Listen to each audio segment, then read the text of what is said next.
Language Futures is something which is not very well known at the moment, and it's in its infancy. But I think that's probably right, because we're not quite sure yet just how much value this is going to be.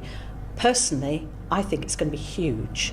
And what we need to do is gather the evidence of the impact which the research project will give us, to then go out and say, this is something that has meaning in lots of different contexts.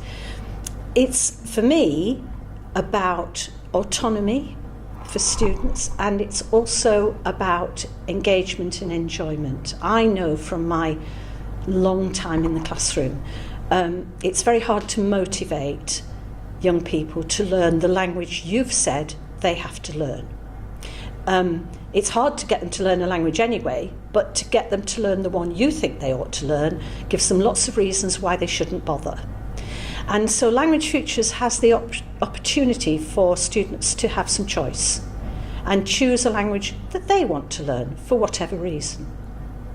It also gives them choice about how they learn it. Traditional language classroom, the teacher does it to the students, to be honest.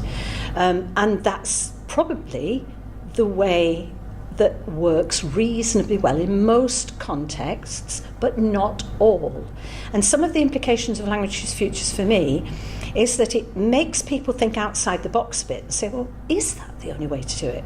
Is there another way? And the opportunity for students to be given a research project and say, okay, you find that out for me in a way that will work for you.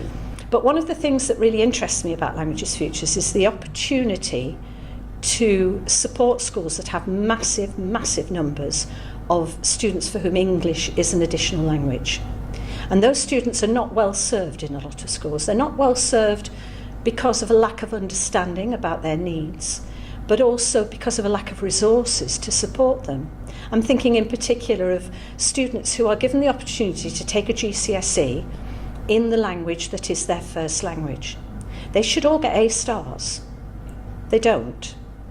But very often they're not given any teaching. So just as we have students who speak English but can't do an English GCSE and whose English could still be improved, we have speakers, native speakers of Spanish, Gujarati, loads and loads of languages, who would benefit from some tuition in improving that language. And so Language Futures gives an opportunity for schools to address the needs of masses of different languages, which you couldn't do in a classroom situation. You're not going to find 26 teachers who all teach different languages who you can afford to employ to teach 2 children. It just won't work. But by using a Language Futures model where the teacher is a facilitator and students can pursue the language they want to at whatever level they want to, there are opportunities that I think we haven't tapped into fully yet, and I'm really excited about the prospect of looking at how that can help.